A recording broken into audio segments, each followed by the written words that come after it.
I always aim for the worst case scenario. So I'm big on doing that in marketing practices. So let's say you want to fill up 10 spots, right? And you think you're in a position in which you can close one client per day. I always aim for a 30-day campaign.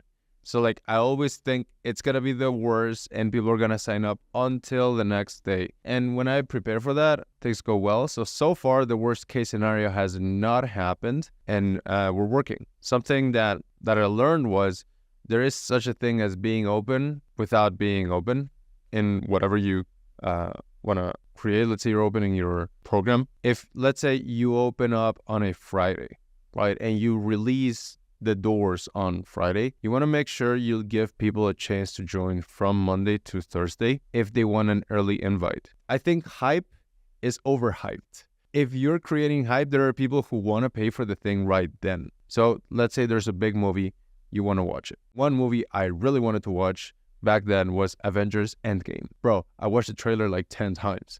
If Marvel offered me at that point something like, you can pay twice as much if you want to watch it today. Fuck yeah, bro. Send me the payment link. Like, I'm in.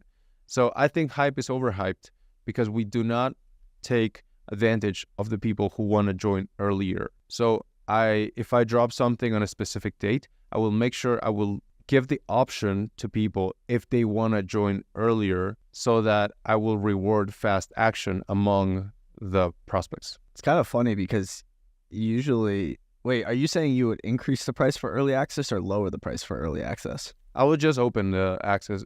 Marvel was just an example, but I would just let them join early. Gotcha. I was curious what you thought of this because over the holidays, I had some interesting, because I work with such a variety of different coaches and education products.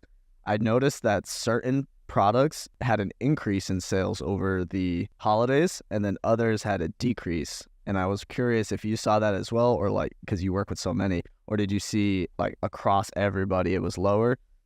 I noticed that up market, people who were selling to maybe a little bit higher level prospects were actually picked up a little bit in sales. And then people who were selling down market B2C slowed down during the holidays. I'm curious if you saw something like that or if you saw anything. First few days were horrible. Like January 1. Like Christmas Day? No, like January 1, 2, and 3 were like really slow. But things started picking up for me on the weekend of the first week because I think people realized I've made New Year's resolutions and I'm not there yet. So maybe this one makes sense. So that's when it started picking up. Also because I started updating people on true scarcity, letting them know this many spots are taken, this many spots are taken. Hey, it's going out. We're closing on Monday. I tell people it's a good habit to get into as a marketer to give everyone a reason why. Every time you want to give a reason why. Let's say you want to take a girl for a date, right? There's two proposals you could make. Proposal number one is, why don't you and I go for lunch? Okay.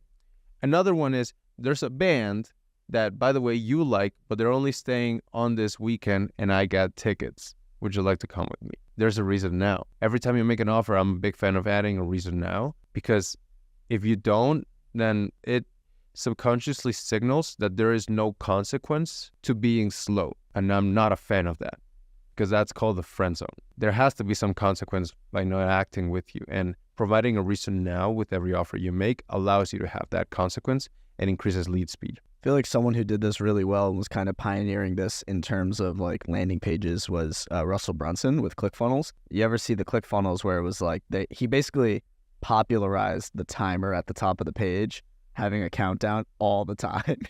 It's like you can click the page today, it's going to say 47, 46, 45, and then you could go like 2 years from now and it's still going to be on the same number. Yeah. Like, I think Russell Brunson kind of popularized that, but he actually did it even further with upsells and downsells. So he's like, if you checked out, he would give you the option to add an exclusive price for an upsell. Like, for example, you get the ebook for $10 instead of $20, or you could get this additional landing page for $100 instead of $1,000, etc. And the same thing with downsells is like, if you chose not to purchase, it would try to downsell you. So I think Russell Brunson did it really well in terms of funnels, doing that and giving people a reason now. So I think you're right. Yeah, bro. You got to give everybody a reason why. What's okay? I got a few things here, but you have anything you want to talk about? Yeah, I don't know what your strategy is, but for 2024 we launched LinkedIn.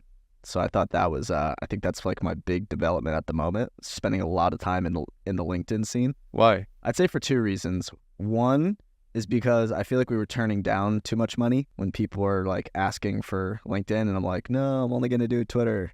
And after doing Twitter for, 18 months or so, I'm like, okay, I feel like we have the Twitter thing pretty locked down in terms of the operation. So I was like, okay, now I'm ready to add it. And then I'd say B is I've been hearing a lot about the LinkedIn organic reach, but what put me over the edge was kind of hearing Gary Vee talk about it. And he talks about the day trading attention thing. And I know Dakota was actually just talking about this as well, but he talks about day trading attention, right? And like being early on platforms, and how in TikTok 2020, right, you were kind of at the bottom in terms of day trading that attention. And he's kind of comparing that to LinkedIn now. And I'm like, if the top 10, I think they're 10th overall. If the top 10 marketing agency in the world is saying it, who am I to be like, no? So that's kind of my double reasoning for why. It's also really easy for us to add since we're already writing the content.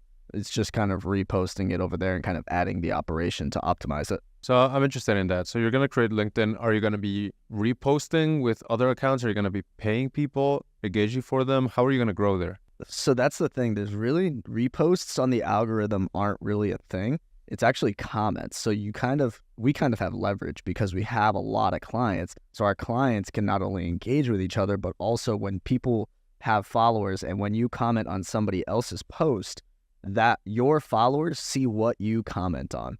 So it's kind of like how Twitter, when you reply, sometimes it pops up in your feed, but not really, right? It's kind of still more dominated by For You algorithm and retweets.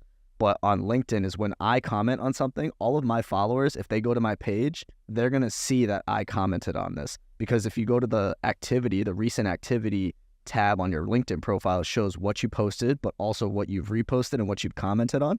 So comments are actually king on LinkedIn. So we don't actually have to pay for anything.